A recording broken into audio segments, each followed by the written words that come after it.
Still no monkey cam though. Still no monkey cam. What are we gonna do about that, buddy? What are we gonna do about that, huh? What are we gonna do about that? What are we gonna do about that? Still no monkey cam.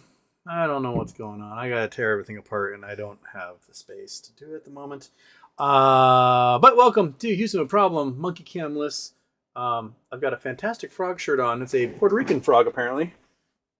Mystery Michael just sent this to me. And you may be hearing some thunking on the door, because I'll close the door because the kitten is like in heat and I'm gonna murder it. But also Mystery Michael sent me these rechargeable balls that the cats chase. And so I put one out there and all I'm hearing is it thunk off the walls while the cat's chasing around. So you might be hearing thunks while that's happening. But just keep that stupid little over-hormoned little creature out of my way and it will survive another day. My roommate really needs to get that thing fixed, man. Really needs to get the thing fixed. Anyways, so Jimmy had like zoom all over again. The third time in the last week where it was like just going to like ludicrous speed, and then the shorts immediately hammered it right back down to where it started. So the shorts are very much aware of like how tenuous this whole situation happens to be. And then what else? Donald Trump trying to make birthright citizenship a thing of the past. And a judge in Seattle basically said to the lawyer, like, how are you even a member of the Bar Association not knowing that birthright citizenship is enshrined in the Constitution? So I don't think it's going to go very far. And maybe we'll get to Alito, and Alito will be like, well, some caveman in 25,000 BC hit another caveman over the head, and that means no one's a citizen of anything. And then we'll have some absolutely written in crayon ruling from Alito on that one. What else happened, Monkey? Anything at all? Anything cool? Yeah, well, you know. Oh, I don't know if you noticed, Elon Musk, a video came out of Elon Musk opening his heart to everyone, going at a different engagement. So he knows how to open his heart to a crowd without doing the whole Sieg Heil thing. So anyone claiming that Elon Musk is, what is going on with my camera? Why are you hoppy bopping? Chaos. Nothing but chaos here at Casa de Houston. But Elon Musk, when he's like, I'm autistic and I just was opening my heart. No, you were using that as a way to inoculate yourself from criticism, to get away with it. That's all it was. So anyway, probably be talking about that until, forever. I want to do that.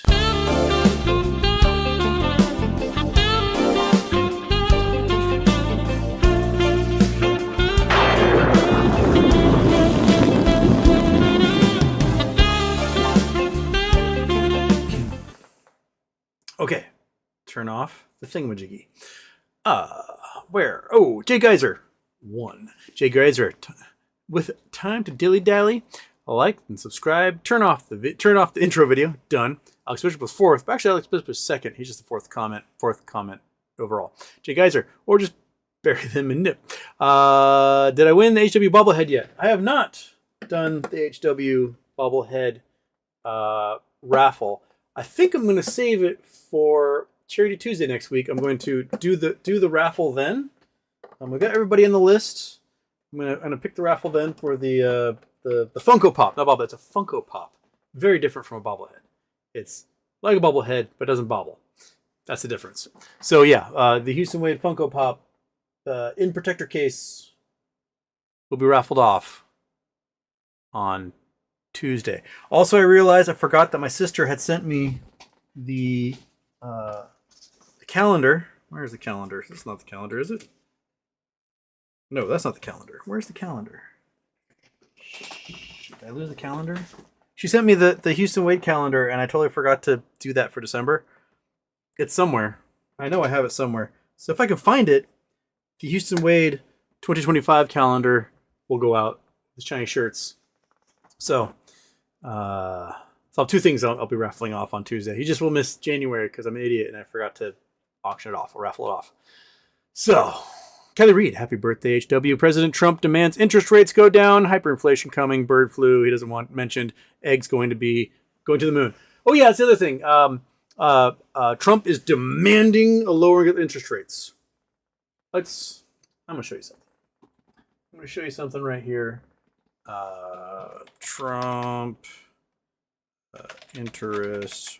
Trump negative interest rates. Here we go. This is September 2019. Hey, I got Google Earth working again. Isn't that great? But now Chrome isn't up. Where Chrome? There we go. There it is. All right. So 2009. This is September 11th, 2019. Trump reverses course, seeks negative rates from Fed boneheads. Okay. This is 2 months before COVID made its first known infection. It is about 6 months before COVID shut down the whole of the world. And we did not have the ability to save the economy that was in free fall via lowering interest rates, because interest rates were being artificially kept low because Donald Trump was screaming at the Fed. History is repeating itself.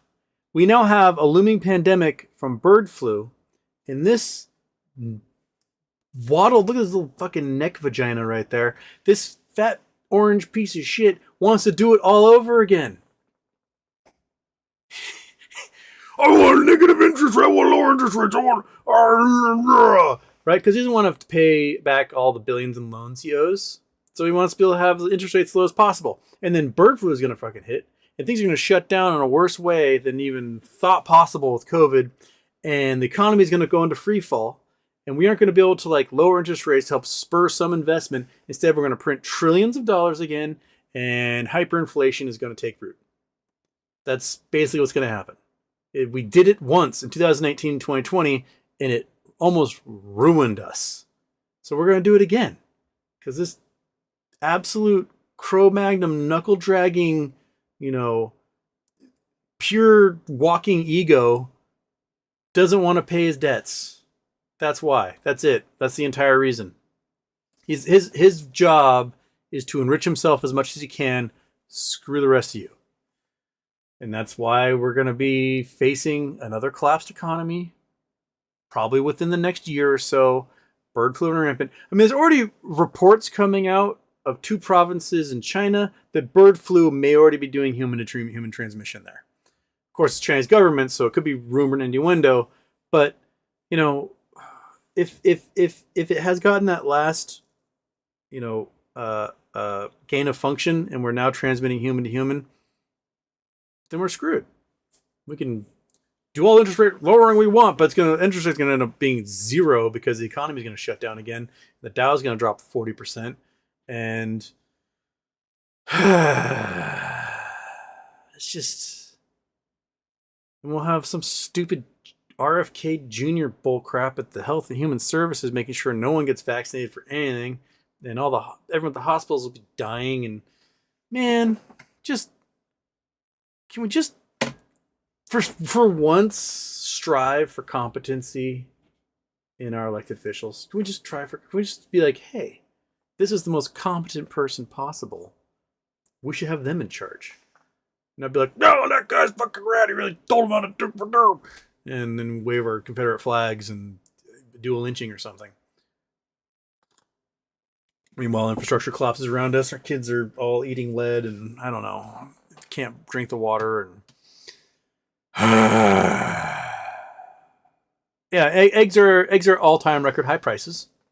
Just so you know. They've never been more expensive than they are now. So good thing we're going to have the Gulf of America, because it won't be the Gulf of reasonable grocery prices, because all of our birds are dying. Hey! Yeah. And our cows are dying, and soon people will be dying, and house pets and everything else. And it's just going to be the apocalypse. And there we are. Kelly Reed, Japan inflation rises from 2.3 to 3.6%, raises rates. Oh my. So Japan's raising rates, which means Japanese carry trades maybe trying to rectify again. So, right? Let's see if that puts a hurgly gurgly in everyone's little tummies there. Murph and Turf Studios. Now that eggs are expensive and we will be hoarding toilet paper, what will kids throw at houses on Halloween? They'll be throwing, like, I don't know, iPhones or something. Dude, iPhone the teacher's house last night? Because that'll be cheaper. Jay Geyser, have you sold your No Labs yet? Or get a message from him?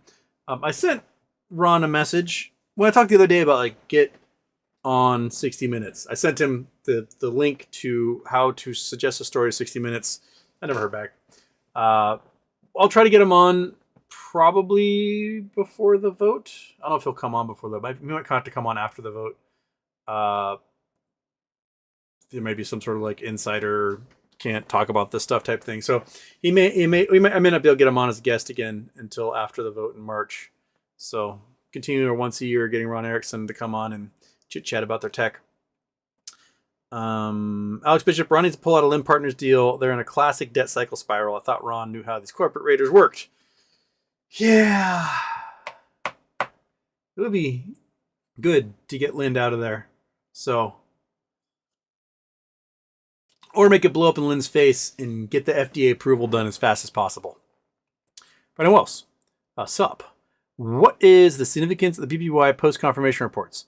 Those are just quarterly reports about the ongoing concerns that are under the umbrella of BBBY. Q. That's it. And it's like, hey, they have this much money here. They did these sales there. This is what's left. And that's it. That's all it is. They're required to do it. Geminius Houston. I thought I had empathy until I started reading people going shocked Pikachu about the decisions Trump is making. The number of I voted for him, but he just ended my job posts I see is crazy. Yeah. The leopards, I posted the other day, the face-eating leopards are never full. They don't ever get full. And there's no shortage of faces to eat. Like, I've seen posts from guys, Mexican Americans who are like, I didn't know he'd be trying to deport me. Yeah, dude.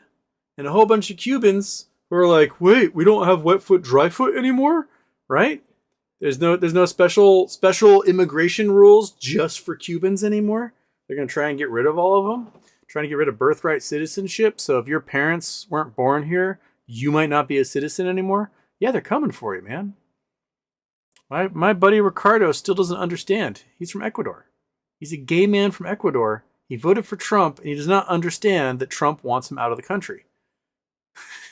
He's like, but I'm a citizen. I'm like, yeah, yes. Trump is trying to get rid of your citizenship and make sure you're not a citizen anymore. No, I voted for him. Why would he do that? Because you're a gay man with the wrong last name and the wrong color skin. That's why.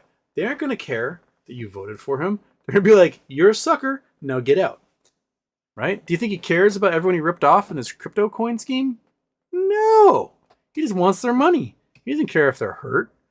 He doesn't care. He doesn't need votes anymore, right?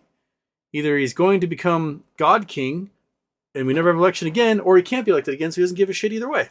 So, no, he does not care at all about any of that. Jay Geyser, I so rarely get to watch live, and if I were to ever meet you, I would wonder why you were talking so slow in person. Watch it 150%. I can't do. My sister does podcasts at like 200%. She's like, and I'm like, how? I don't know what they're saying. Just you get used to it after a while. I don't want to get used to it.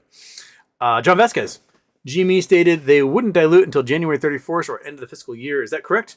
Perhaps reason to squeeze soon. Your thoughts? Thank you. Yeah. I mean, they got until what? On the 31st, next Friday? Come on, calendar. For some reason, the calendar won't open on this screen when I would look at for the calendar. I got to go this one over here. 31st is next Friday. So, that means they need a little zoom next week before, Ryan Cohen puts the kibosh on any good volatility we got going. Yeah. Looks like Roaring Kitty did get them, the algo did go a little nuts today, and then the shorts hammered it back down. So, not for lack of trying. Apparently, if it does hit $30 for some reason tomorrow, stuff will get crazy next week because they sold off so many shares that they didn't think they needed due to the huge options chain from last week, that they're wholly unprepared for if things hit $30 at close tomorrow. So maybe we'll have some good stuff happen from that.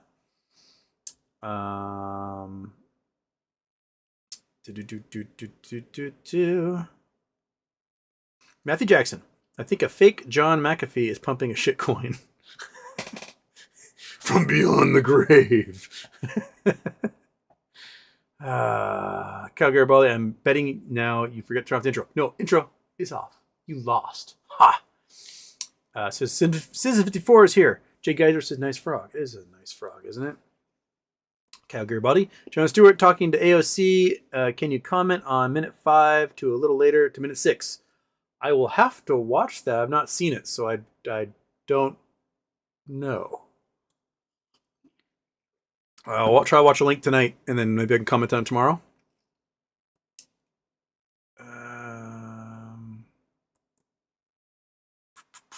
Luis Gonzalez likes the shirt. Well, thank Mystery Michael for it.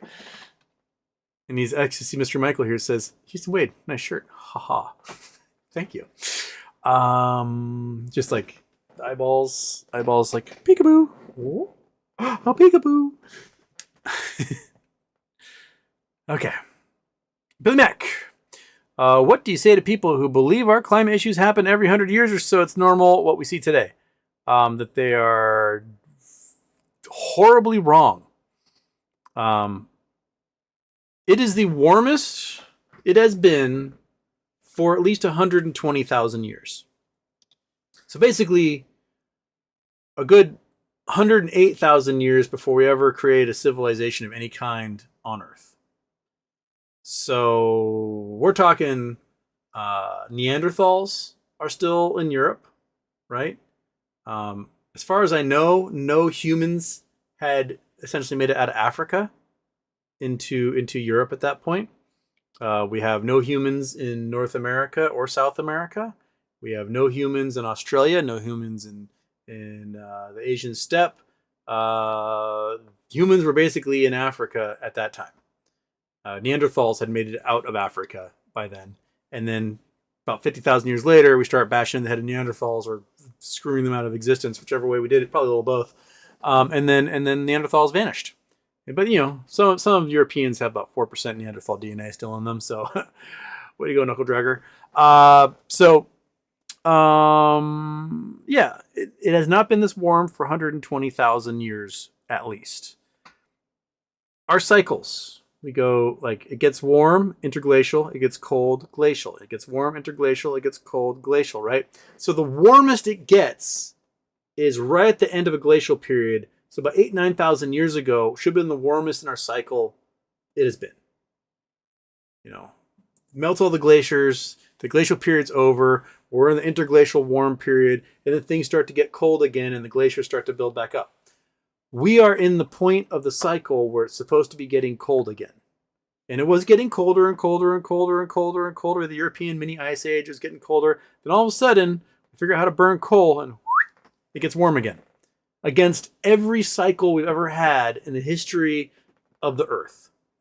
Basically, except for the Permian-Triassic extinction. The Cambrian extinction. Where so much CO2 got pumped in the atmosphere from the Siberian traps that it boiled the oceans and killed everything. 99.9% of life on Earth died then.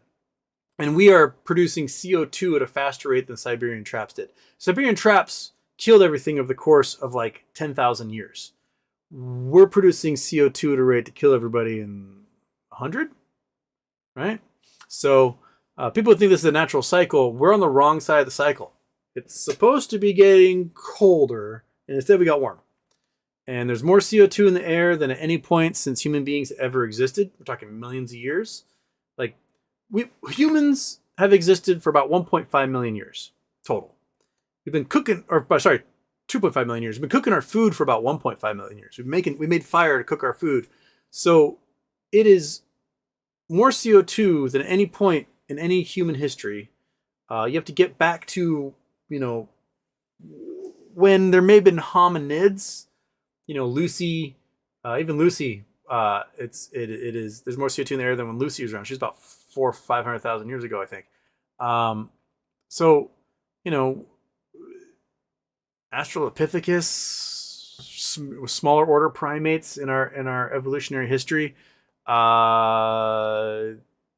they didn't have this much CO2 in their atmosphere. So, no, we are not even close to it being some sort of 100-year cycle. No.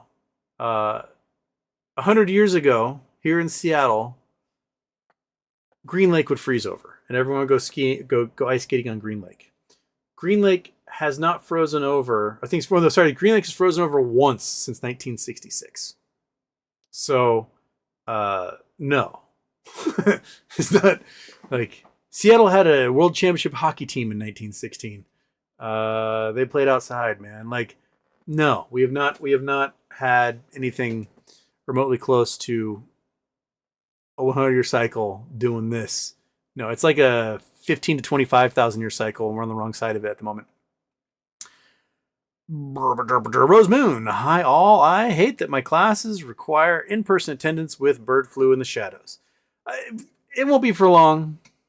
They're coming. If the rumors are true and that China is having human-human transmission, you got like 2-3 months tops. If the rumors aren't true, and it's all just made of just some other swine flu or something that's going around that happens to be just doing a doozy on people in those provinces, then maybe a year. We'll be back to sitting at home, just falling asleep to a Zoom, while someone like me is hoping that someone's actually watching the videos we make. So, Allegro Grub, Houston, happy birthday. What's going on, No Labs? No Labs announced the other day they are doing a licensing program, so they can license their technology for others to use. And then we're still waiting on when the shareholders meeting happens, we can vote on a reverse split, which I do not want. So those are the two things I know that are happening. Frozen State Productions. Oh shoot, I missed super chat. Dang it. Keith Chapman, long time no see. Give Monkey Butt a treat for me. Oh, we can do that. Sure, me lean back. Just hearing the arm go up. Here's the plastic of the bag going crinkle crinkle. You didn't want this? You excited for it? You come here for it? Oh yeah, it's right there. It's dangling for you. It's dangling. It's dangling right there. You gotta come get it. Oh, that was so gentle. It's just like, I can't eat it while you look at me. Stay. Senior Frog, give dog.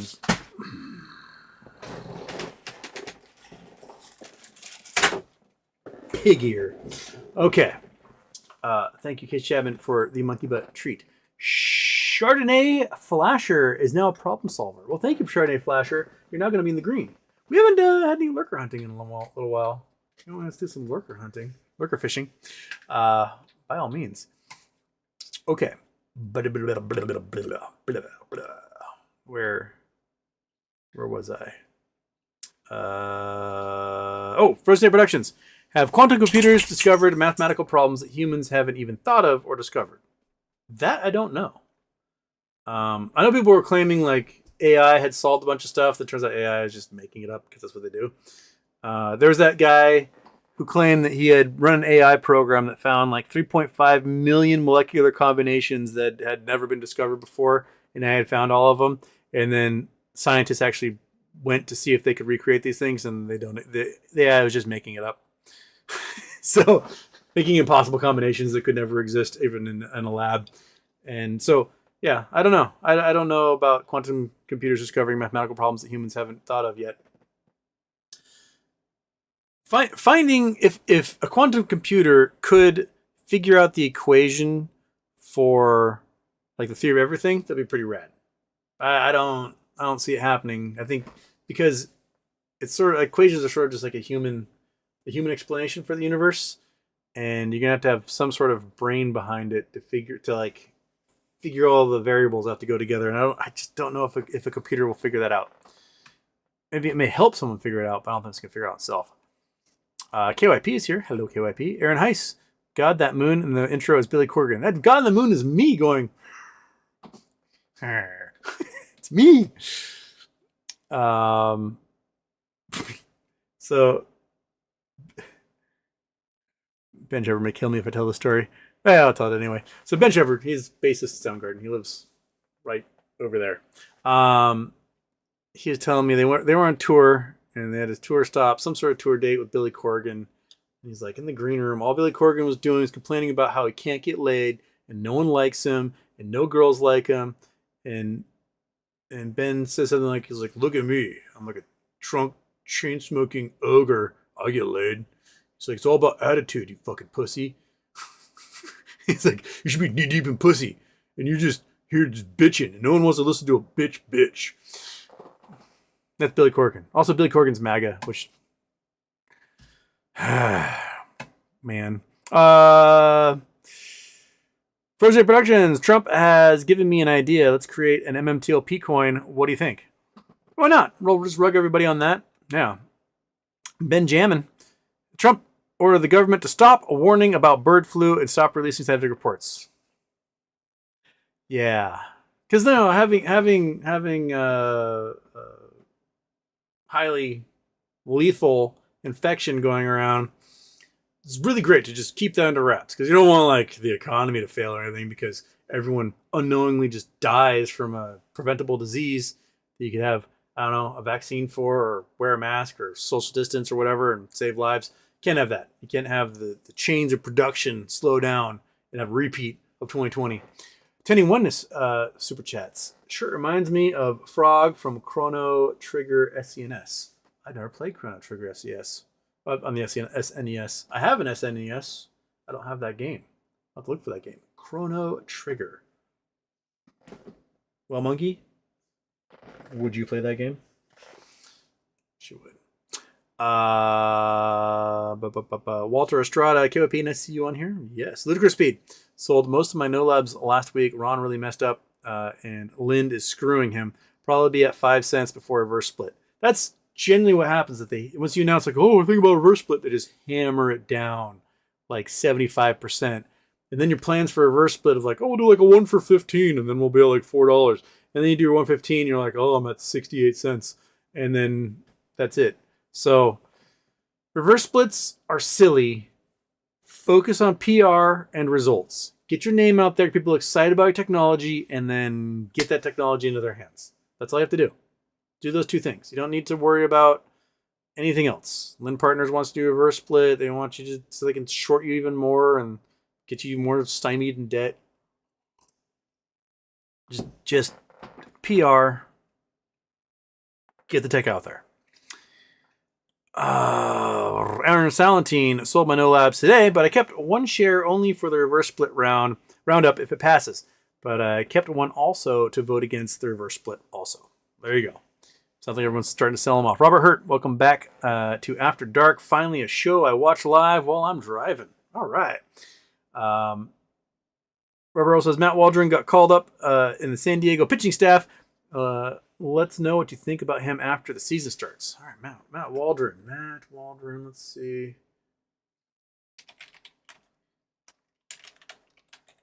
Oops. Waldron. Baseball pitcher. Twink. Okay.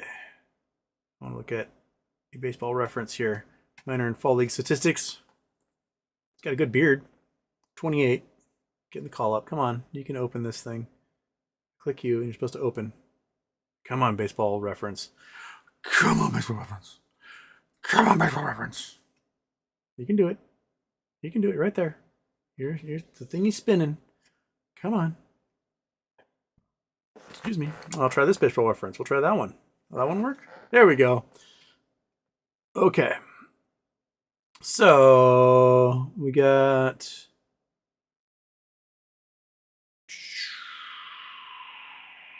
was 8-14. Yeah, mediocre ERA. What's the whip at? 1.212. That's okay. Let's show non-major. Let's see what he was doing in the minor leagues here. Come on. Show it. What are you waiting on? What are you waiting for? Why is everything with baseball reference so slow? Come on. I want to talk baseball. You're not letting me there, internet. Oh, apparently baseball reference. I'll have to look at his stats later because not loading. Bill Coin Super Chats. Wall Street Journal. Oh, there it goes. There. Okay, we'll go back. I'll go with Bill Coins again here in a second. All right. So we got okay, whip. Meh. Good. Very good. Very good. Extremely good. Meh. Okay, good. Meh. Okay, meh. Okay, very good. So El Paso is the most recent year. I only had 4 starts there before being at the Padres. So get some crazy strikeout to walks here at was that single A, double A? Single A. So crazy strikeout to walks. So he's definitely overpowering everybody in that A league. And then becomes a bit more human after that. So 2019, absolute monster in A-ball. He gets double A and strikeout to walks. Well, pretty good here. Eight strikeouts to walks. That's pretty good. 3.3, that's not super good. He's a little bit better than that. But yeah. Seems to me, what's the total walks here? 40 walks to 133 strikeouts. That's a good strikeout total for how many innings he did. That's okay. Yeah, I think he'll be a solid journeyman. Okay, Bill Coin Super Chat. Wall Street Journal. U.S. government grinds to halt after Trump shock therapy mass confusion. So they did a government hiring freeze, which means like nurses who got hired by the VA and are like moving across the country were suddenly told they don't have a job anymore. Which means, veterans who are supposed to get care now can't get the care because there's no nurse there to offer help, right? It's a very silly idea. The whole point, is because DEI is so bad. Oh no, heaven forbid a black person gets a job. You can't have that around here, right? So let's stop everyone from having a job until we figure out how to keep black people from having jobs. So we have everybody unemployed and have black people employed. Basically, that's what they're coming down to. And they made this stupid like DEI report website. I read a brilliant thing. Let's see if I can find it here on Blue Sky. Go there. Nope, go profile. I think I reskeeted it. Come on. Yeah, go to my freaking profile, man. No. Go to me. That guy. Go there. How do I get to my... I know how to do this on the web. I don't want to sign out. I don't want to add another account. I just want to go to me. Go to me. Me. Right there. Me. All right. There we go. Notifications. I go to my post. Right? No, I go to my post. And I click myself. There we go. That's how I get to myself. All right. So this is some dude. It looks like Lonzo Zapata. Nothing is stopping you from emailing DEIA truth at opm.gov and reporting any suspected DEI hires at a federal agency. Nothing is also stopping you from creating an alternate email address like, say, poopoopp@suckmybutt.com, for example, and emailing DEIA truth at opm.gov and reporting people like Joe and Dees and Ligma. Nothing is also stopping you from going to a site like mailbait.info and signing up DEIA truth opm.gov for a large number of mailing lists or signing them up for your favorite Substacks. Nothing is even stopping you from creating a bot that emails DEI truth opm.gov. Well, the message reads, "You guys smell like sweaty booty cheeks every hour on the hour." Not saying I personally have done any of these things, but also nothing is stopping me or you from doing them. So they have every single time Republicans make one of these like, let's report on your neighbors type thing, it gets flooded with people. All you need to do is get like the BTS people and the Swifties on it, and they will take care of this entire email. So Swifties, BTS stands, have at it. Get your suckmybutts.com email addresses all ready to go and report every single solitary person you can think of. Everyone who's on like a Trump mailing list, just report them as a DEI hire and just see how that bogs down the system. So have at it. I think it's a wonderful, wonderful plan. You know, like they're like, hey, we're gonna have a whole bunch of free tickets to our Trump rally in Oklahoma City, and then like 230,000 people who have no intention of going sign up for tickets, and then no one's at the rally. Like these things happen to them all the time, and they don't learn their lesson, which is why Trump is actively asking for or demanding the interest rates get cut right before another global pandemic. Because yeah, that stove is glowing red. I just want to touch it. That's kind of our governing body right now.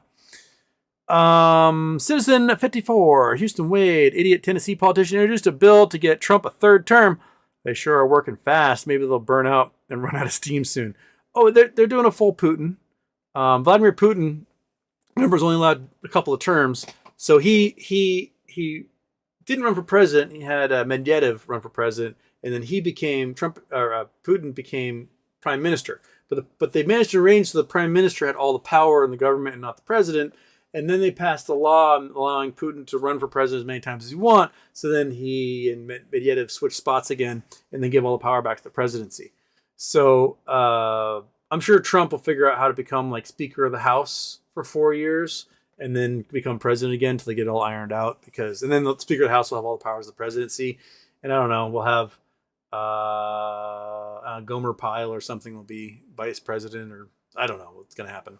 But Doofus McGee will be in charge at the White House, but Trump will have all the power. These are things that these wannabe despots do to consolidate and be our rulers and our leaders. Alex Bishop, what's the difference between cow flu and bird flu? Well, there's swine flu, there's cow flu, there's bird flu, there's other viruses and flus that come from all sorts of animals.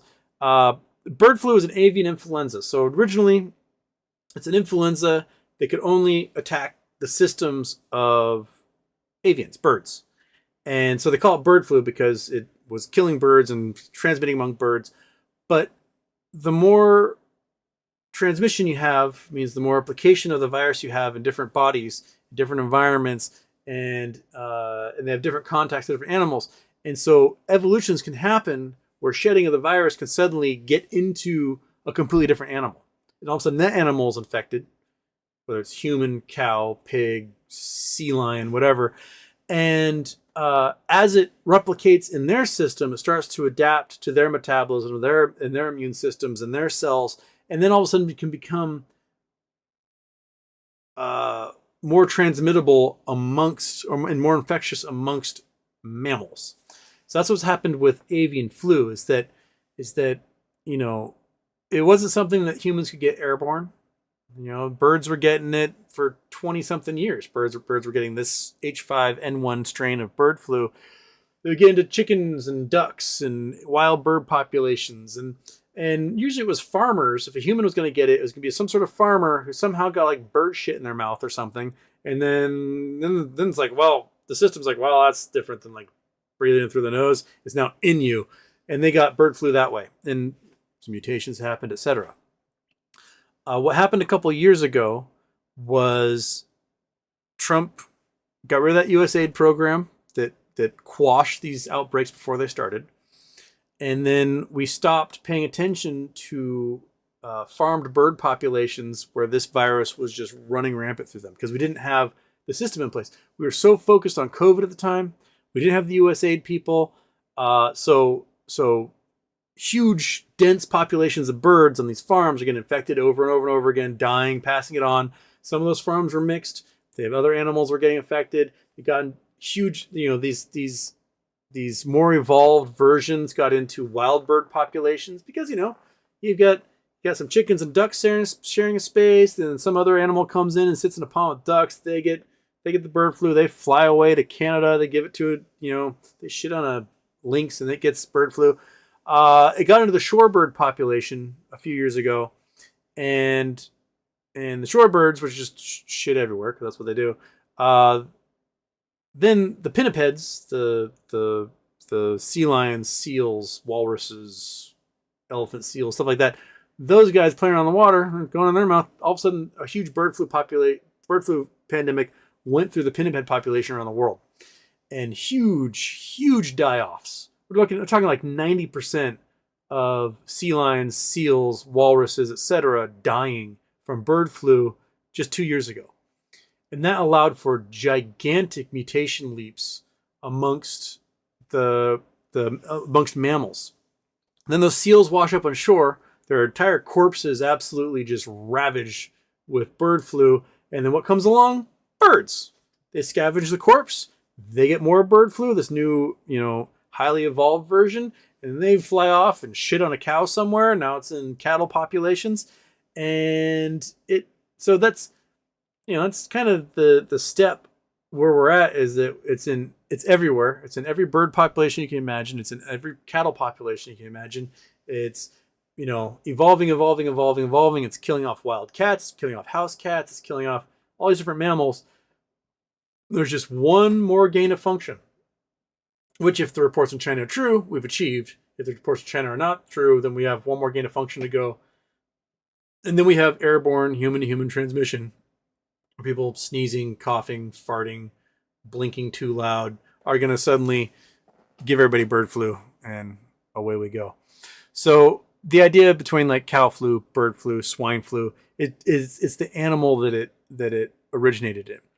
Most of the first big novel viruses, like zoonotic novel viruses. So the zoonotic virus comes from an animal. A novel virus has never been in humans before, and is not endemic to humans like the common cold is these days. The first big viruses came from domesticated horses. If you look at here, since we can play with Google Earth again, we will play with Google Earth. Boom, Google Earth. Come on. So, Cro-Magnons. Cro-Magnons are early humans in Europe. Lots of famous cave drawings and stuff in France happen to Cro-Magnons. Now, Cro-Magnons and Neanderthals have a bigger brain than humans ever did. They didn't seem to do much with it. The big difference between Cro-Magnons and humans, like, both of them use tools. They use the same tools for a lot of stuff. And the Cro-Magnon tools just didn't change over tens of thousands of years. It's just like, this is how you make a tool, this is how you use it, and that was it. What happened with the Cro-Magnons was they started decorating their tools. So you might have a rock that's designed to smash shells, right? Well, they would carve little intricate designs into the rock, so personalize it, make it pretty. And that somehow led to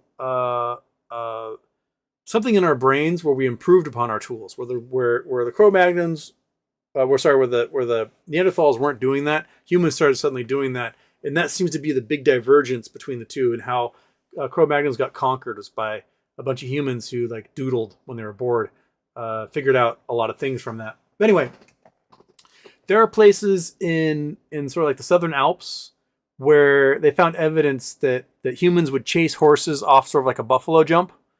Like here in the U.S., you run the buffalo off a cliff and they all smash the bottom, and they're like, sweet, I don't have to like use my arrows.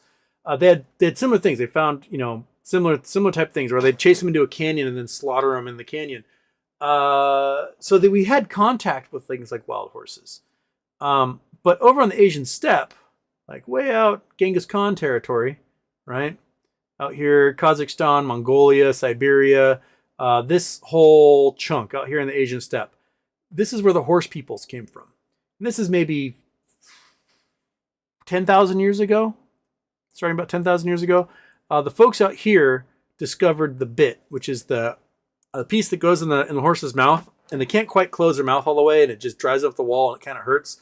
That you could actually control this big, giant, dumb animal, actually that dumb, by putting this thing in their mouth and yanking on it, and they would do whatever you wanted because it just was so uncomfortable. And so after generations, they managed to domesticate these wild horses, and they would use them for transportation, use them as beasts of burden, not bursts of beaten, beasts of burden, and they would use them for milk and food. So the first real domestication happened of these ungulates were these wild horses on the Asian steppe. There were cities popping up. You got in the Fertile Crescent, where we think the first sort of organized society with agriculture and things formed. We also had, going to a little more than 5,000 years ago, we had the Egyptian Empire forming, and cities are starting to pop up in China, even like in like mud holes in Russia. You had towns and cities coming up, and for the most part, the horse peoples were fairly transient and migratory. They're kind of like Bedouins out in the Asian steppe. They would move from one grazing ground to another and so on. And they would get these diseases from these horses and they would die from them and get ill and injured. But over generations, they would get immune to these viruses. And they would say, come from the steppe into Persia, come into a village to sell horse meat or trade horses for livestock or whatever as livestock. And everyone in the town would like once a year come greet them, buy the horses, whatever. And then the horse people would head back off into the steppe. And in the meantime, some rampant pandemic would run through all the communities of a virus that came from these horses that the horse people were immune to and kill everyone. And so the following year, the horse people would come back to this little town in Persia and be like, I guess everybody left. Well, I guess we got a free town. Maybe we should settle down. And then that's how a whole bunch of settlement of Eurasian peoples happened. Was during that time. They would bring the viruses, they would kill everyone off, they'd leave for a year, come back, and be like, oh, free town. And they would settle down. And so you had this further progression of the horse peoples. Huns, Genghis Khan, all those people derived from these folks. Turks. And that's how a lot of Europe and Middle East got used to these zoonotic viruses. And so there was no trading going on across the ocean with these folks. So what happened was, you had a coronavirus. Like we had COVID recently, right? But our common colds are 4 different types of coronaviruses. I can't remember the names of all. And you have RSV as well, which is somewhere in there. Remember, corona killed 3% of people infected before the vaccine came along. So it's a pretty high death rate. But we've got 4 of them that in history has killed that much or more. When SARS is a coronavirus, SARS was killing 30% of people. MERS, which came from camelids in the Middle East, that killed something like 55 or 60% of people who got it. So some of these things can be really deadly. We just, in sort of Eurasia, we haven't seen these pandemics happen for a few thousand years because we had domesticated everything. And we pretty much had been exposed to all of it. But when the conquistadors landed in the West Indies, landed in Central America, landed in South America, you had Dutch, English, Germans, whatever, landing in the western part of what is now the United States of America. When they landed, they brought their cows and their chickens and their pigs and their sheep and their horses and their own sniffly, gross, farty, never take a bath selves. And the natives here got absolutely ravaged. They didn't just get ravaged by those 4 cold viruses. They got ravaged by 4 flu viruses. They got ravaged by smallpox, cowpox, chickenpox, you name it. And it just ripped through, and 90% of the humans in this hemisphere right here, 90% of them were basically dead within about 50 years. Just wiped out the populations. We're talking 100, 200 million people living in North America, 90% of them gone, dead. When the Pilgrims landed at Plymouth Rock, what they found was a native village that was empty. And by empty, I mean they found dead bodies, but they're like, there's no one living here, so I guess we got ourselves a free village.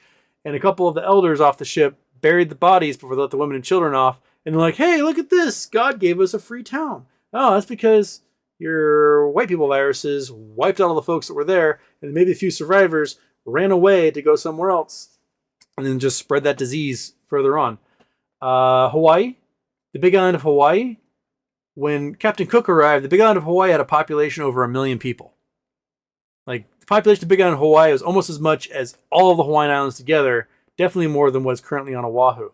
And flu viruses, cold viruses, smallpox, chickenpox, cowpox, etc., wiped out 90% of all the folks in Hawaii. Same thing with every other Pacific island you could think of.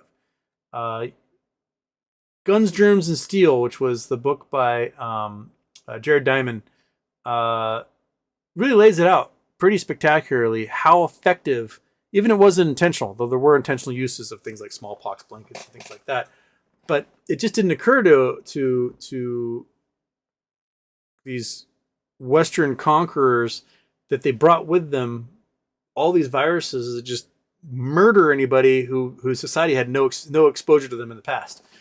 So yeah, that's one of the reasons why it was so easy to take over the Western Hemisphere for Europeans, was that they just diseased everybody to death, and then they were too scattered, weak, and few to do anything about it.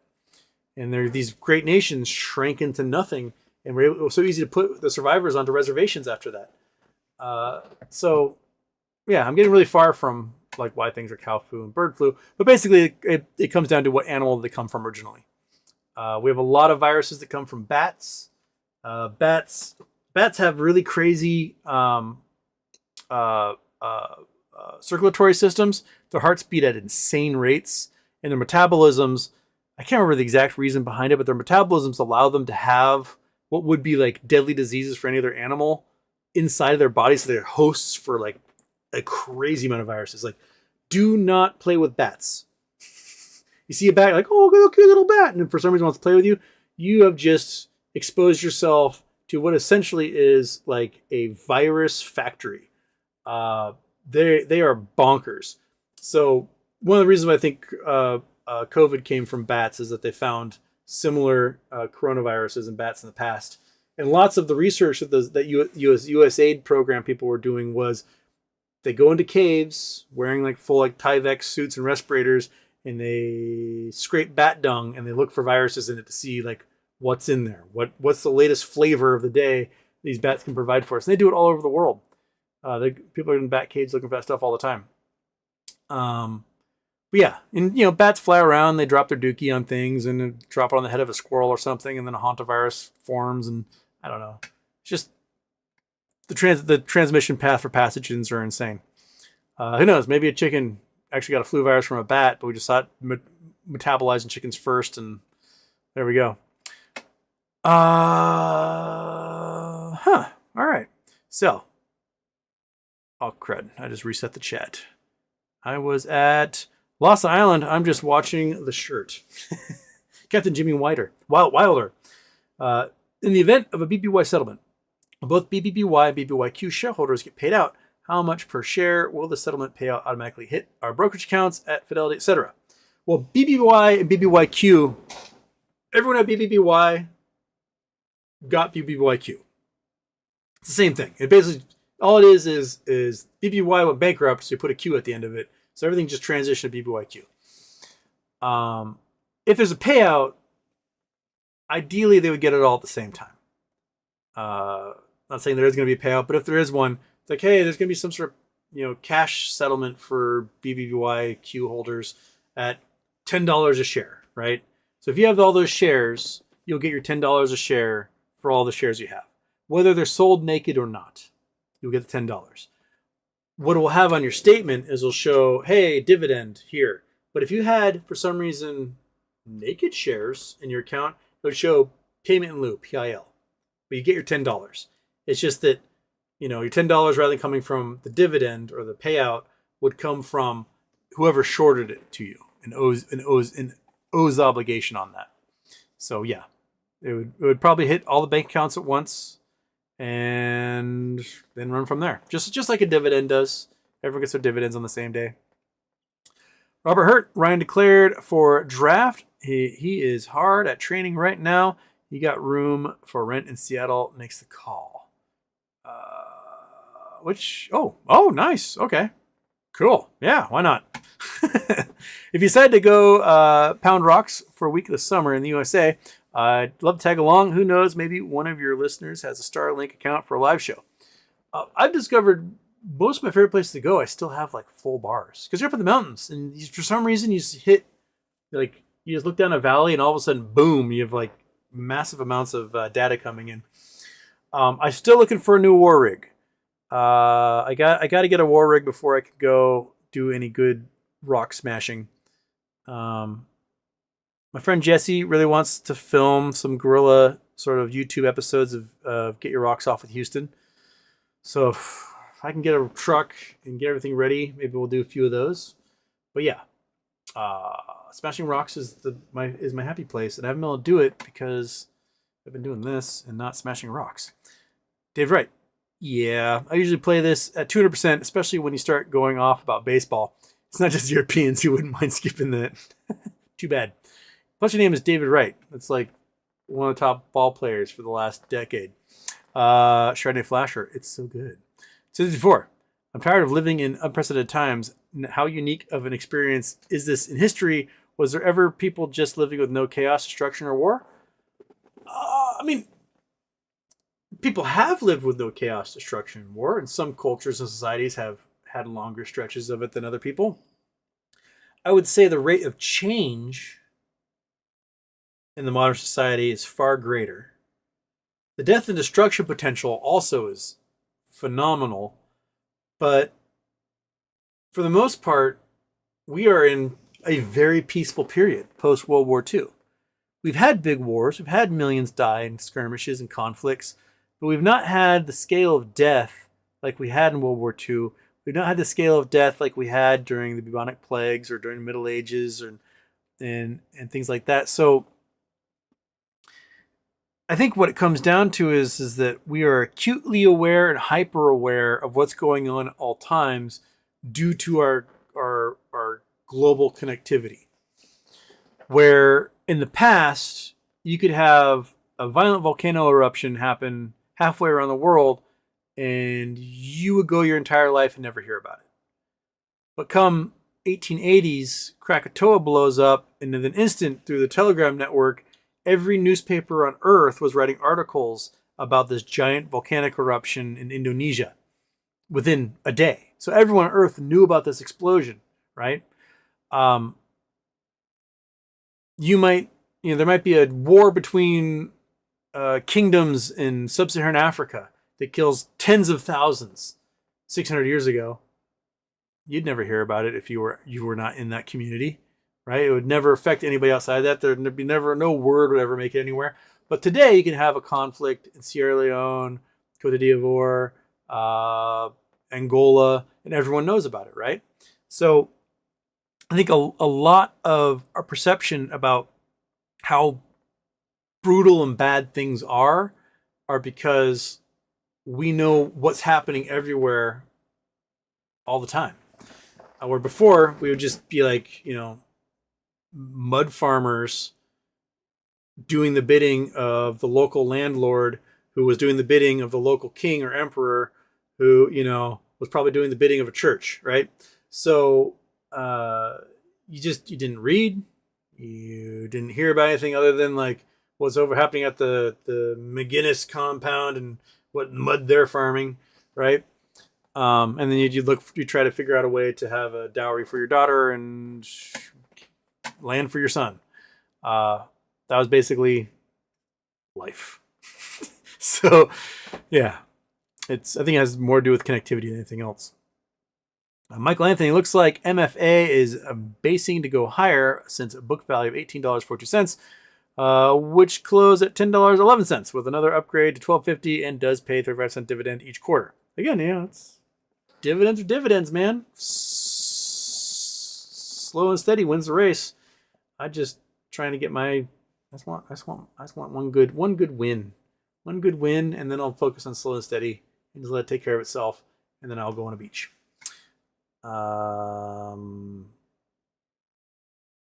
Frozen Productions, is it true there's flowing water beneath the surface of Mars? Probably not. It's probably permafrost under the surface of Mars. What recent flows you have in things like craters on Mars are very likely the result of melts. So you have permafrost, happens to get locally warm someday, and then just kind of melts out. The highest temperature recorded on the surface of Mars is like 70 degrees Fahrenheit. So it can warm up to what we would see as a pleasing temperature that's well above freezing. I'm not sure what the water is like, because the atmosphere is so thin, it might turn into just mostly water vapor with how thin the atmosphere is. But water, states of water, all three states have existed on the Martian surface and inside the Martian surface at one time or another. First Day Productions, Grandpa Barney made an appearance today. He's doing well. Oh, I'm glad. Grandpa Barney, if you show up sometime, let's say hi. Citizen 54, JFK, RFK, MLK assassination records to be released. Remember, kids, anytime someone was close to uniting all the people, they got killed. Gandhi, Malcolm X, Jesus Christ, etc. Your government loves division. I find it interesting that he's declassifying all that, but not the Epstein files. Maybe it's because he's on flight records and had 35 phone numbers registered with Epstein and our video together and lots of pictures together. And Epstein had 100 hours of recorded conversations where he talked about all the ladies that he and Trump had sex with. And yeah, interesting. Because I've been giving my treat back, monkey. That was weak. Spit it up. That was such a dainty treat eating, wasn't it? You dainty little treat eater, you. Oh, am I bothering you? Am I bothering you? Are you being bothered right now? Are you bothered right now, dog? Are you a bother dog? Are you a dog botherer?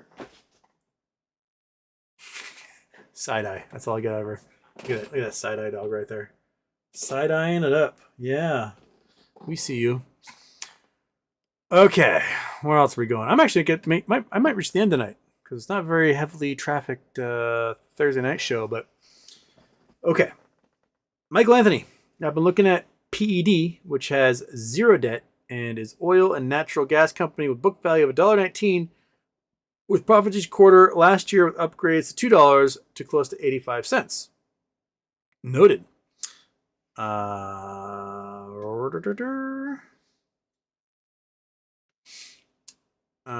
I guess Colin got Chardonnay Fisher to come visit our show. Fantastic. Citizen 54, Houston Wade, what's with these vote irregularities in Nevada, Pennsylvania? I keep seeing, just can't shake the feeling that Trump cheated with Elon's help. All you need is an open USB port and a rubber ducky hack. I deep down, personally, honestly, if there was a fair vote, I don't think Trump would have won. Period. I think the Republicans managed to purge so many voters from the voter rolls that if it was a close election anywhere, it managed to swing it towards Republicans. This is the first time in election history where there wasn't a single swing county. In that I mean, there was no county that voted for the opposition that swung to the winner, and vice versa, in any meaningful form this time around. Like even when Reagan mopped the floor with Mondale, right? Mondale only won Minnesota, Reagan won everything else. There were still counties that flipped from one side to the other, right? Counties that were Republican that went Democrat even in that election. There were no counties that were Republican that went Democrat in this election, despite the fact that the Dems outvoted Republicans by a huge margin for the House and Senate. The House and Senate are very undemocratic because, the number of people per district or per state differs greatly across districts and states. Like in California, you have 800,000 people per congressional district, and in Wyoming, it's 400,000, right? So it seemed to be an overwhelmingly Democratic vote by numbers. And we've had Senates where it's a Republican majority and the Republicans lost the Senate vote by 12 million votes. We've had that in the past. But we've not had states where state after state, swing state, elects Democrats down the board. Governor, lieutenant governor, secretary of state, insurance commissioner, superintendent of schools, etc. And then for some reason voted for Trump. That's it, or the Republican. It's never happened that way before. But for some reason it happened in all 7 swing states this time around. So whether that is due to disenfranchisement through kicking people off voter rolls who had every legitimate right to be on those voter rolls, keeping people from being allowed to register to vote, having bomb threats at polling stations in important areas, limiting pre-voting, early voting, mail-in voting, etc. That could have been enough. But at the same time, I pretty much think that Trump admitted that Elon helped him in that respect to you know, tweak the way votes came out. I'll be honest. I don't trust a single thing any of these guys do because they're all just turds. But hey, you know what? It's the end of the world, so who gives a shit, right? We're just gonna live with the consequences of a bunch of sociopaths doing sociopath things and wear goofy frog shirts in the meantime, because shaka bra. Green-eyed bandit elixir. Green-eyed bandit elixir. I think they meant the moon looks like Billy Corgan for Smashing Pumpkins. It's me. I'm the moon. It's from when I did Houston's Booty treasure hunt. I asked my roommate Scott, like, hey, can you make me a video for Houston's Booty? He's like, yeah, man, I can do that for you. And he's like, I need two things from you. I need a picture of you. So I took a picture of me. And then he's like, I need a picture of you making a goofy face. And went, hey. And he took that picture. And then he transported me onto different things. And that's where that face is from. Some of you might not have been around for Houston's Booty. It's been a long time since we played that. Let's see here. Let's go here. Let's go to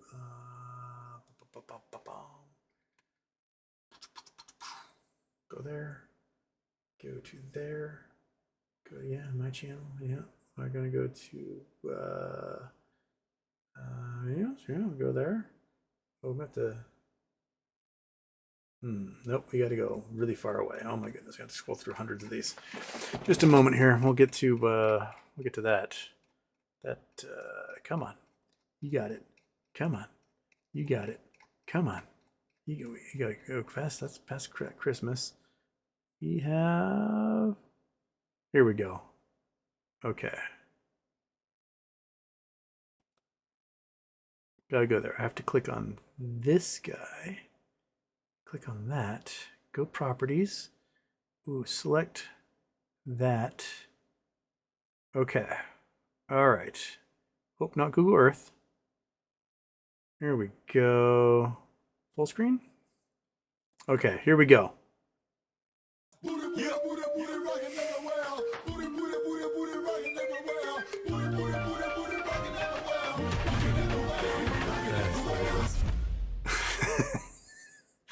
That's why I want to do another treasure hunt, so I can get this thing back out there in the public mind. Scott did such a good job. No, we don't care about that. Okay, go back. Boom, there. All right, turn the sound off on that thing. See, so he took a picture of the back of my head, took a picture of me going, and took a picture of my face, and that's what he did with it. He made that amazing thing from this, and then turned it into the moon later when I asked for an After Dark intro. Yeah, so much has changed since Houston's Booty. I know.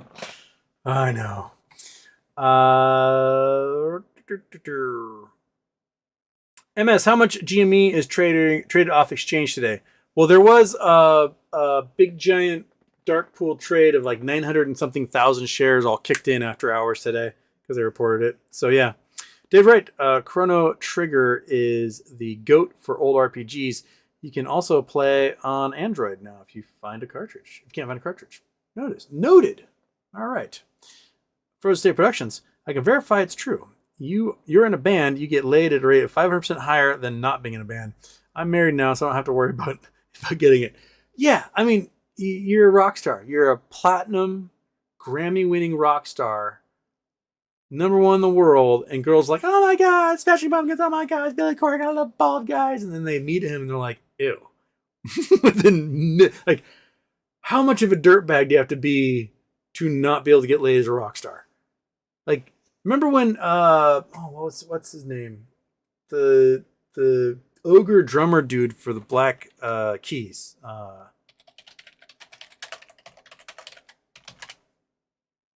Patrick Carney. Yeah, this goofus. Look at this fucking dweeb. Look at this guy. This absolute uggo beyond uggo. This guy was married to Michelle Branch. This multi-chinned, goofy-looking, like, if you took Buddy Holly and you gave him diabetes, that's this dude. He was married to Michelle Branch, and then he cheated on her. That is how much rock stars get laid. An unrecognizable drummer from an okay band who can marry Michelle Branch and then get so much tail that he cheats on her, and they're now divorced. Like this man has riz that Billy Corgan somehow could never muster. I don't get it. I don't understand how you exist as Billy Corgan and are still an incel to this day, 35 years after you released your first album. I don't know if he's ever been laid in his life.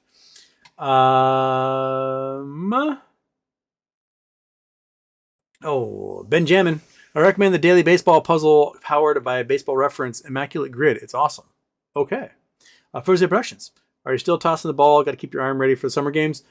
I slacked off after the 4th of July. I need to start throwing again.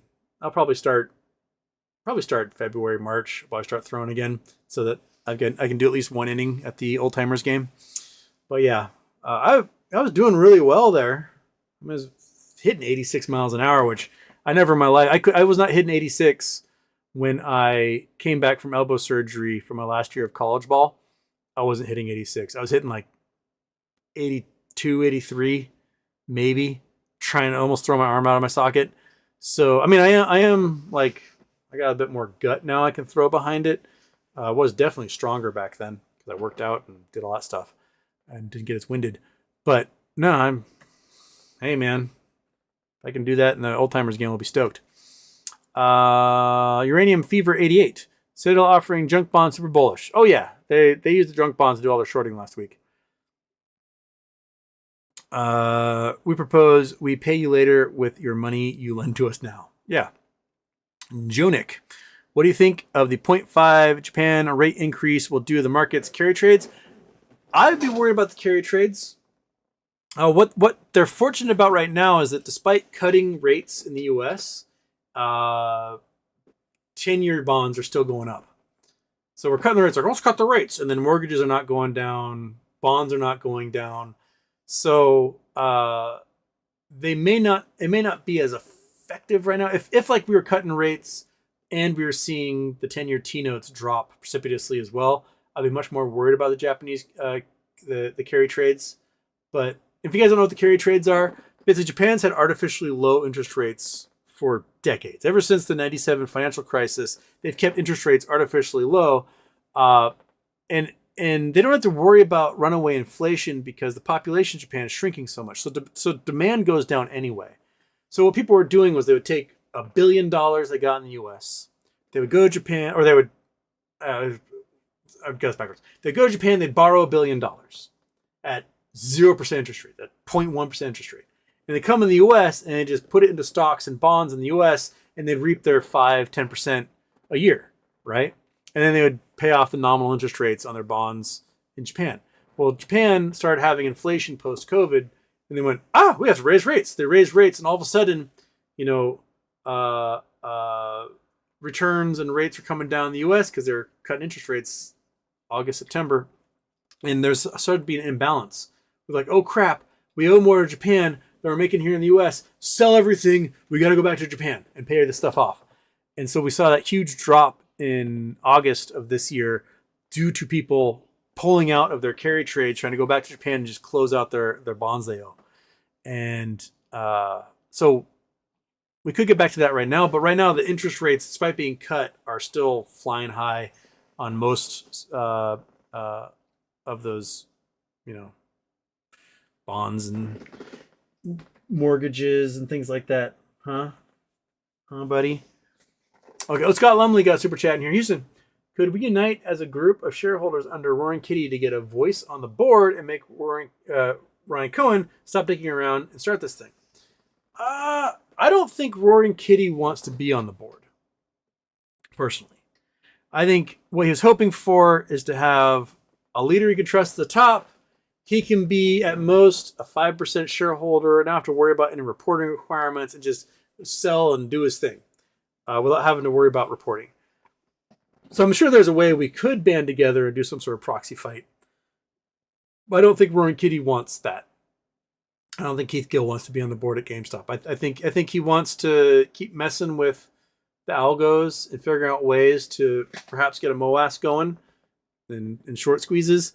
But I don't think he wants to be on the board of anything.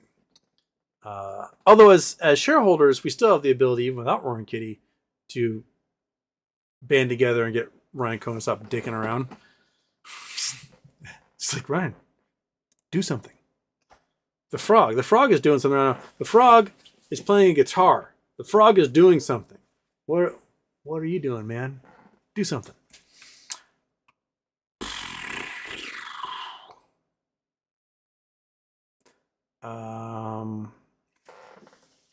David Wright says its genetic code is made up of several different chunks of RNA. If something is infected with more than one strain at a time.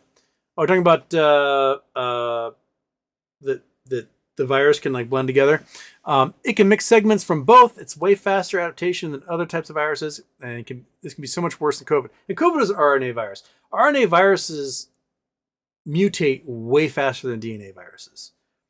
Like measles, if you were vaccinated against measles in 1971, the version of measles today isn't that much different, right? You still have to get your vaccine updates and everything because there is waning identification from, ability to produce antibodies and whatnot. But the what goes into those the MMR vaccine in the 70s and MMR vaccine of today, not really much different. COVID, because COVID's an RNA virus, it's just basically you have DNA, right? You got your C's, T's, G's, and A's making their little bridges, right? RNA is the C's, T's, G's, and A's just on one side of it, one side of that ladder that gets formed, and you can easily break off and replace through mutations any of the genetic code on these RNA strands. So they're much easier to adapt and mutate, etc. So colds, flus, coronaviruses, etc. Those things will mutate way faster, which is why every year they've got updated flu virus for everybody, because every year you are no longer immune. If you got the flu last year, you are not immune to this year's flu, because it is a different flu. It's mutated enough over the last year that when it comes back to your body and hits you, your body's like, I've never seen you around here before. And he's like, ha ha ha. It works every time, right? But if you get an updated flu virus, we're hoping like, hey, this one has a mustache and a bushy eyebrow. Look out for that guy. Antibodies, and the antibodies are like, hey, I see a guy with a mustache and bushy eyebrow. That guy's the new flu, right? So they adapt really quickly, really quickly. It doesn't take much, and you can get adaptations inside of individuals, and we can see it happen. So like, there are people that don't have immune systems. They're literally like, if someone has AIDS, right, they don't have an immune system that can attack stuff. So the virus can live on and on and on and on in them for a very long time. So if you have ways to treat the symptoms, these people can have the virus live in them and mutate and mutate and mutate and mutate for weeks, months, years, etc. And so we saw some of the chief mutations and things like the Omicron variant and the Alpha and Beta variant, etc., happen. But we had individuals living basically in hospitals who didn't have immune systems. We're seeing these things evolve, these different mutations evolve in that person, while we're seeing the mutations come out into society after, the Omicron came from, I think it was like a village in South Africa, right? And we're like, holy crap. Like, we can watch it mutate almost in real time, see what it will do in this one individual. And then we see these mutations come out of different population centers around. It's pretty wild. It's wild. Okay. Says 54. Yes, that's it. Rate of change does feel like chaos. Dave Wright says, I lived in New York when he was still playing with the Mets. I put up with so many bad jokes from UPS drivers, and like, yeah, like that David Wright would be in third floor walk up in Brooklyn. It'd be funny if it was. Keeps you in shape. Lost Waves. By definition, Dems made Hitler salute too. Lots of them. All your favorites. No, they didn't. They didn't. That is such bullshit, Lost Waves. You know it. I know it. Baldo knows it. When Dems are like, hey guys, how's it going? And you get a photograph of their hand being still and they're waving to a crowd. They are not doing a Roman salute. They're not doing a Sieg Heil. They're not. If Kamala Harris is talking about, we got these things over here and we got these things over there, and you get a still photo of her arm raised as she's like using gesticulation, she is not doing a Sieg Heil. So no, you are wrong. There's a false equivalence. It's not apples to oranges, it's apples to like meteoric impacts. No. That's bullshit and you know it. Fucking quit trying to justify Nazis. Quit it. Quit trying to justify them. Quit it. Just don't spend your time and effort in life trying to make excuses for pieces of shit. Stop it. Just stop it. Be better than that. It's so easy to recognize that Elon Musk is a giant hunkin' fucking piece of shit. That's what he is. There's nothing redeeming about him. Nothing. At all. So if you're spending your life trying to figure out some way to twist yourself into a fucking pretzel to make it like, oh, he's a cool guy, he's nice, he's awesome. He is not. You've invested too much of your own personal identity into a human garbage can. Stop it. Be better than that. Elon Musk is a fucking Nazi. There is no ifs, ands, buts about it. You can try to twist yourself in that pretzel to justify your fucking love affair with this sociopathic goon, right? But all it's going to do is turn you into a fucking Nazi. That's it. You know, Hitler wasn't that close to the Nazi party. That's basically what you're saying right now. Elon is a white supremacist shitbag. He's using his vast resources and wealth to make the world worse in his own fucking weird sci-fi villain fashion. That's it. That's all he's doing with it. He is not a good person. He doesn't give a shit about you, so why should you give a shit about him? Stop it. Be better than that. Elon Musk full on did a Sieg Heil twice at the inauguration behind the fucking podium, the lectern that had the seal of the President of the United States on it. That's the reality we are living in today. We got the PayPal, apartheid South African mafia running everything in this country. So, grow a pair. Learn to recognize it and go, oh yeah, that billionaire is a bad person. It's not that hard to do. I'm doing it right now. Look, Elon Musk is a bad person. I have the balls to say that. I have the freedom to say that. And if he comes after me for saying that, then guess what? All I did was prove me right. So, fuck you, Elon. And fuck everybody who makes excuses for you. There. Said it. God damn it. People are fucking ballless in this country. Just be a better person. That's not that hard. It's not hard to be a good person. It's not hard at all. As a matter of fact, it's one of the easiest goddamn things you can do in your entire life. You go, oh wow, that was wrong. Maybe I shouldn't do that, right? Huh, that person over there is robbing that lady. That's a bad thing to do. You don't go, oh, he's not actually robbing her. He's autistic. That's basically what, like, that's the justification going on with some people right now. Well, you understand he's autistic. Bud, I have a degree in astrophysics. 95% of my classmates were autistic. None of them were fucking Nazis. You don't have to make excuses. Autistic people know the difference between right and wrong, right? They know that if you buy a company from the founders, you are not the founder of that company. But Elon Musk is the founder of that company. Elon Musk has such a fragile ego that he pays somebody to play a video game for him so that he can pretend like he's a really good video game player. That is who you are defending.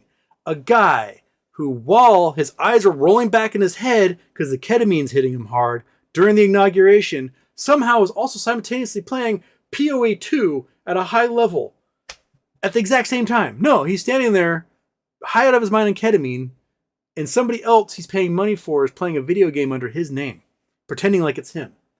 That is who you're defending. Stop defending that person. Stop it. Stop giving him this artificial power that for some reason you feel this compulsion. You're like, oh, I know Elon can do nothing wrong. Elon can do so much wrong, and he's been doing so much wrong. Hell, he created the Boring Company specifically to vaporize public transportation. That's it. He doesn't want people having city buses and trains, an easy way to get around their communities. So anytime some city was like, you know what, I think we're going to expand our subway system, he'd go in like, well, the boring company can do it cheaper. And then they would argue about it at city council meetings, and then they would never pass a bill to expand the subway system. And you know, go, excellent, they're going to buy more cars. And that's all they've ever done. Their communications from the boring company executives talking about that was their entire goal, was not to actually build any infrastructure, but to make it so that cities didn't build infrastructure, so that they would buy more cars. He's a bad person. He's a hunk of crap, shit for brains, fuckwad, liar, garbage racist. So quit defending him. Quit defending him. Just quit it. Don't waste your time on it. Point out what a shitbird he is, because that's a way better way to spend your time than it is to like somehow come up with any excuse you can. Well, I mean, I know Elon like retweeted a bunch of Nazis, but did he actually know they were Nazis? Yes, that's why he retweeted them. Do you see anybody else out there retweeting Nazis and not knowing they're Nazis? The guy's name is like, I am Groiper, Nazi man 65, 1488. Yes, they're a Nazi account. That's right now he's getting sued and successfully sued by that Brody dude, because Elon, there was a incident where Nazis attacked some people, and one of the dudes got unmasked, right? And a Nazi account's like, oh no, it wasn't actual Nazis, it was this Jewish guy at school in California. And they identified it as this poor 22-year-old college student who then had to go into hiding because Elon Musk retweeted it to his 150 million followers, and all of a sudden this dude's getting death threats from all over the world. Right? The poor guy's like going to class, he's like, what the fuck is going on? Right? Because Elon used his power as one of the most premier figures on earth to make an unwitting accusation on a poor, unsuspecting, innocent person, because he's friends with a bunch of Nazis online, and that's the shit they do. And he was, okay, I'll amplify it for you. Right? So the least you could do is be like, whoa, my bad, I'm so sorry. No, he didn't do that. He does a Sig Heil at the inauguration, and it wasn't like, whoa, I'm so sorry, I didn't realize I was doing that. Like, that's all you have to say.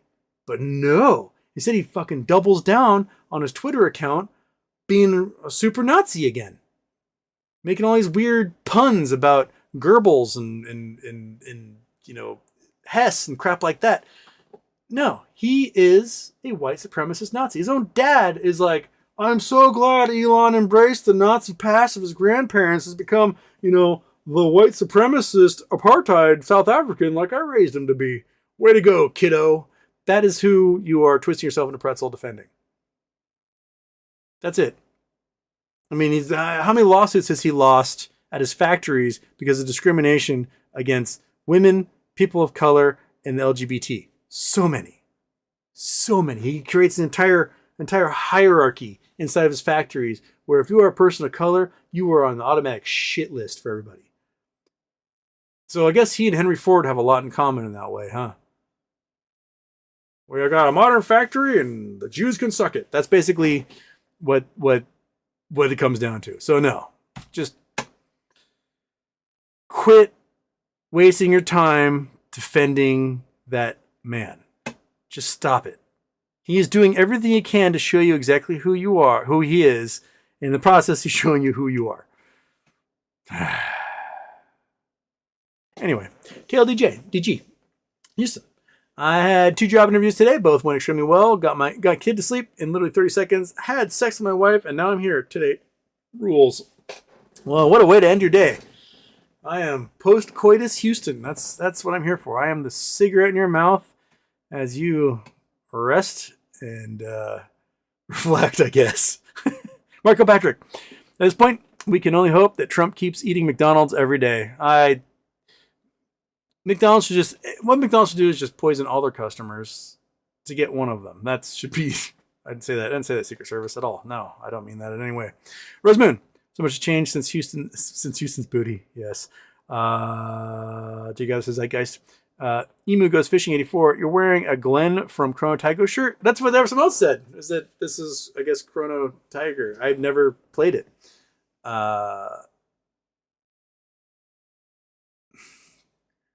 Michael Anthony, which other stocks look good? I haven't been looking, man. I've been doom scrolling. Plus, I don't have any ammo. I got absolutely vaporized trying to make an options run last week, so I got no ammo for a little while. Corporate Walnut, that Houston looking. Rose Moon, to be fair, I'd hit. Wait, never mind. What are we talking about, Rose Moon? What would you hit? David Wright plus Roman salute is bullshit. That wasn't a real thing in history. I mean, that's what they called it, was Roman salute. It became the Nazi Sieg. I mean, it's no different than the Charlie Chaplin mustache became the Hitler mustache, or, you know, the swastika, which had multiple spiritual meanings around the world, becoming the symbol of hate for people. Nazis just ruin things. That's what they do. They naturally ruin things. They ruined the OK hand signal for everybody just a few years ago. Devastator Omega, Elon's own daughter, call him piece of shit. Yep. And she's right. David Wright, 19th century painters invented it, and fascist Italy adopted it. The Nazis took it from them. 20th century Rome, not Roman Empire. It was a salute the Mussolini adopted first. And David Wright, exactly, Houston. I defended the prick until he bought Twitter, and oh fuck, was I wrong? Anyone who still defends him is impervious to evidence. Treetop. My ex has an astrophysics degree from Columbia. I can confirm that there are a massive amount of people on the spectrum with those degrees. None I knew were Nazis. Yeah, so because I don't have autism, as far as I know, I'm not on the spectrum. I might be my own form of weirdness, but there were a group of us cool kids in the astronomy and the astrophysics program. And the cool kids kind of ran the Astro Club because the other ones, while being great people and being very smart people, didn't have the social ability to bring a group together to lead them in a certain way. And we would organize every fall semester, we'd organize a barbecue at what's called the Hilo Yacht Club. There's no boats at the Hilo Yacht Club because it's just a pool and a tennis court. I don't know why they call it Yacht Club. There are no yachts there. It's just pile of lava rock with a pool and tennis court. We'd go to the pool, we'd rent it, and we'd bring all the astronomy and physics kids together. And we're like, we have a barbecue and a pool party. And they're like, with other people being there? I'm like, yeah, it's a bunch of weirdos just like you, and we'll be fine. And so we'd have a great party. Me and the 5 other cool kid normies would go and try to befriend all these weirdos. And we do, we befriend them. They have things to offer. They just might be super awkward. Yeah. And like none of them were, like, what I should do? I should reclaim my white roots. That wasn't how their brains worked. They were like, I like O-type stars and I want to see a supernova someday. And that was the type of brains that they had. They weren't all of a sudden going to be like, I'm going to buy an O-type star and then I'm going to tell everyone that I invented it. That was not how their autistic brains worked. So, yeah, but man, there are a lot of them. So many. So many. You don't quite get that in your communications or business program. I'll tell you that much. Right. Plus, he released the Boring Company announcement with an effing flamethrower. Is there a bigger Bond villain move? Austin Powers. He is more of Austin Powers villain than Bond villain at this point. Teal is a Bond villain. Top. Elon has a social disorder that makes him hate other people. He wants to escape to Mars. A 5th grader can read between the lines. With Elon, a child can figure it out. Yeah. He doesn't just want to escape to Elon. He wants to escape to Mars. He wants to rule Mars. I can rule my own planet like an actual dark villain. And that's what he really wants. And then he's going to get to Mars and he's going to totally ignore all the science behind it and realize that he's just going to die a painful, preventable death on the surface of Mars on live stream. And we're all going to go, oh. Moving on. Citizen 54, are there laws against Nazis in the USA? Not even some obscure one or something that applies designated as enemies, nothing. Not in the US. In Europe, you got anti-Nazi laws. If you're out there praying as a Nazi in France, you go to prison. We don't have that here in the U.S. I'll be honest. If I were president of the United States of America, and I had the power of executive order, and as you know, commander in chief of the military, I would make some sort of executive order that would clarify that anyone who supports the Confederacy, who declared war on the United States, and anyone who supports Nazi Germany, who declared war on the United States, are still seen as enemies in that ongoing conflict. There's just a cleanup process to finally end World War II and the Civil War for a lot of people. I have no problem with that. I think if you are a Nazi, there's no solution other than your complete removal from society. There just isn't. Maybe while you're removed, you got time to in your prison camp to think about it. You go, maybe trying to follow the losers of history wasn't the best solution for me. Maybe there's supposed to be some sort of realization in there for that. But yeah, if you are supporting groups that actively declared total war on the United States of America, and to this day are talking about its overthrow, I would consider you still a member of those groups 80, 160 years on. That's just, it seems like a no-brainer to me. That if you win a war, you ensure that your enemy can no longer stand up to you. It seems to be sort of a self-preservation, national security point of view of mine. Did right, Citizens 54? Nope. Yep, talking about freedom of speech there. Citizens 54, so punks kicking Nazi butt gets you thrown in jail? Yep. But that's why punk rockers kick Nazi butt and then they skedaddle afterwards. Rose Moon, I was saying I'd smash the ugly drummer from the Black Keys, but then you said he cheated, and I said never mind. Oh, that's who you'd hit. My drums. Well, I guess you got to type there, Rose Moon. Attending Oneness, also F. Larry Ellison and his Citizens on Best Behavior AI Camera Monitoring. Because yes, society has operated really well for a long time without being a surveillance state.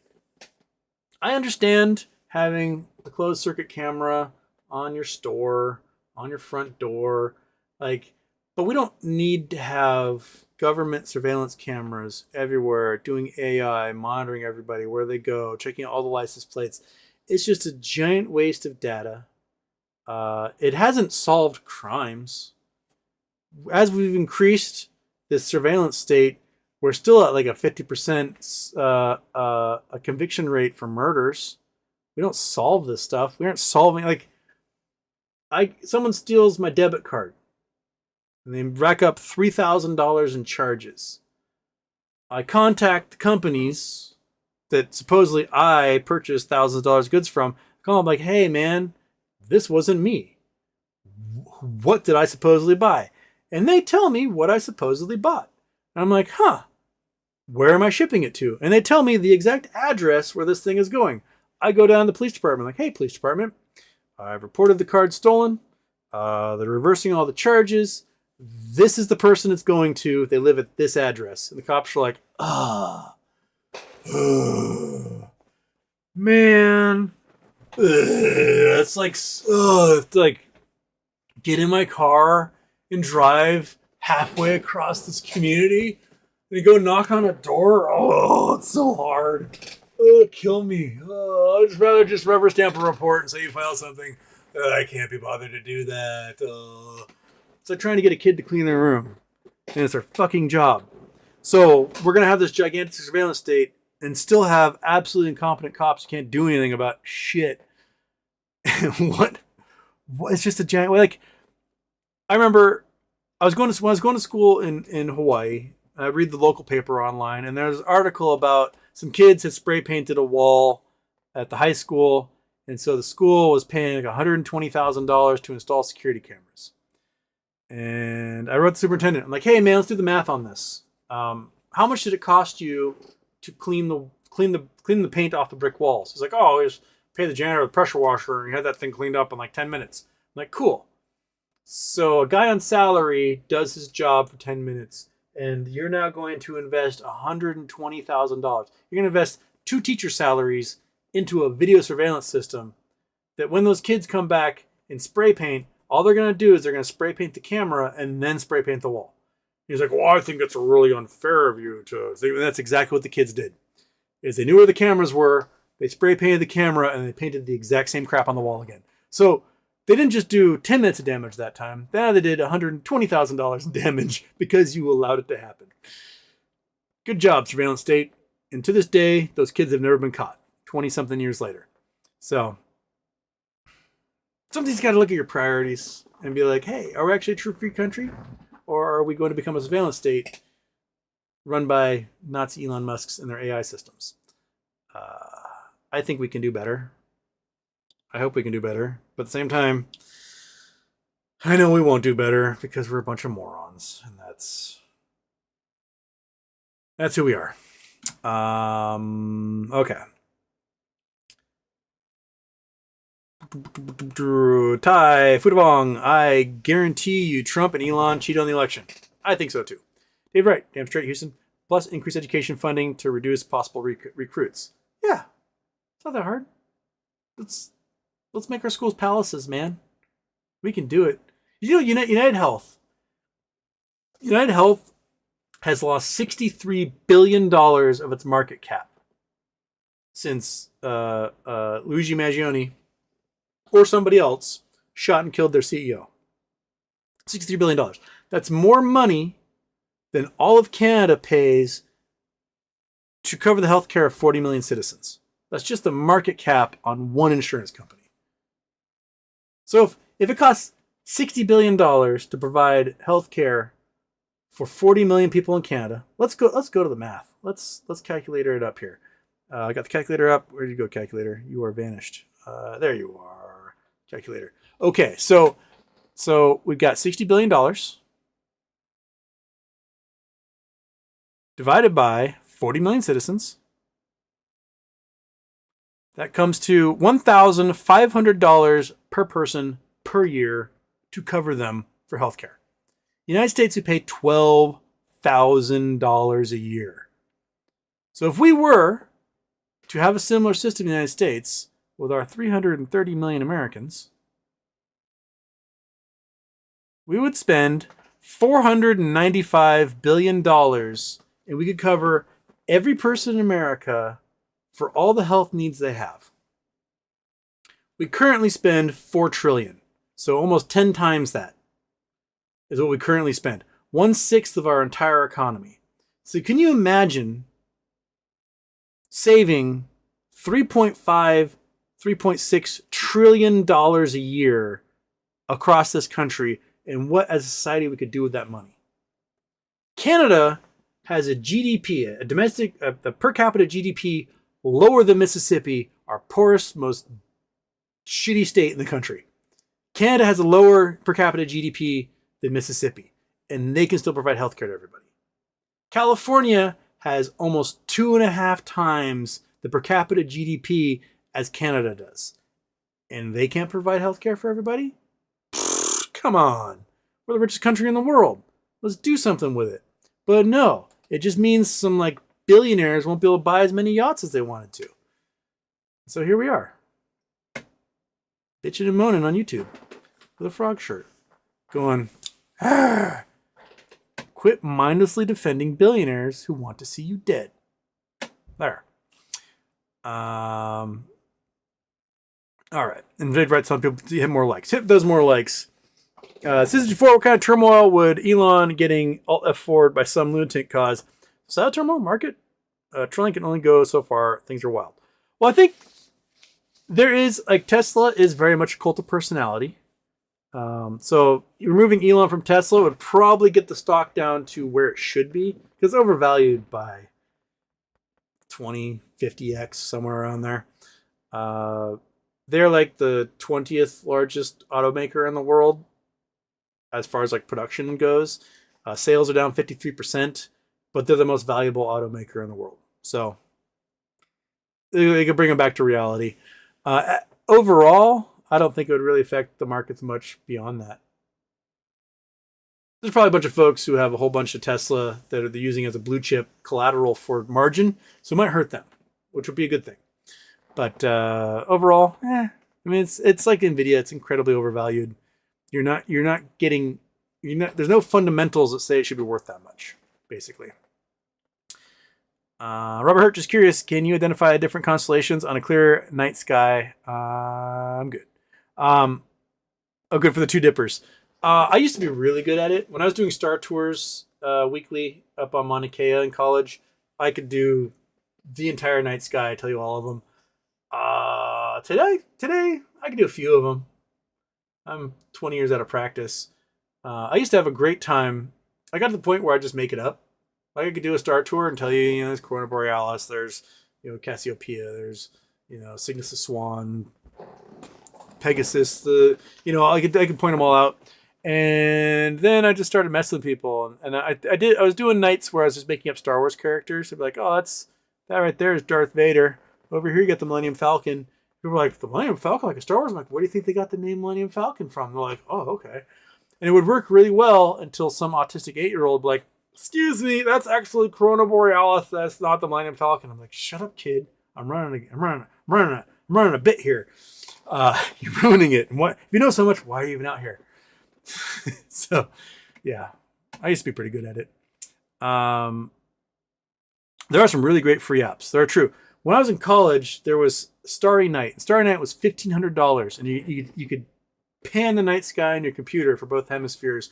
You look at stars. And within 2 years of graduating, Google Sky came out for free on their G1 phone. And I was like, why did I buy Starry Night?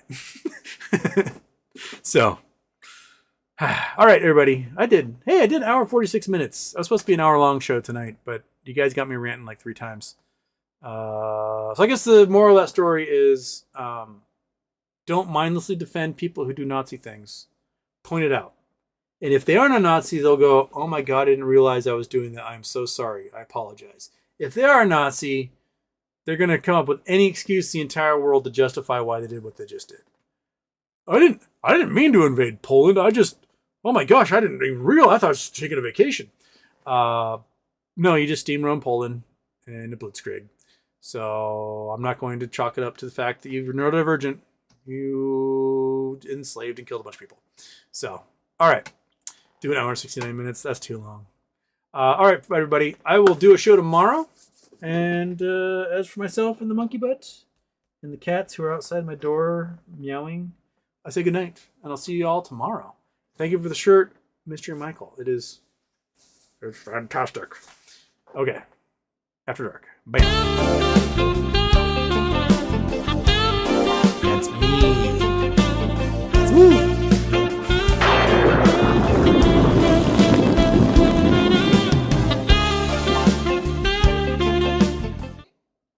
Oh. How about this? Oops, didn't end.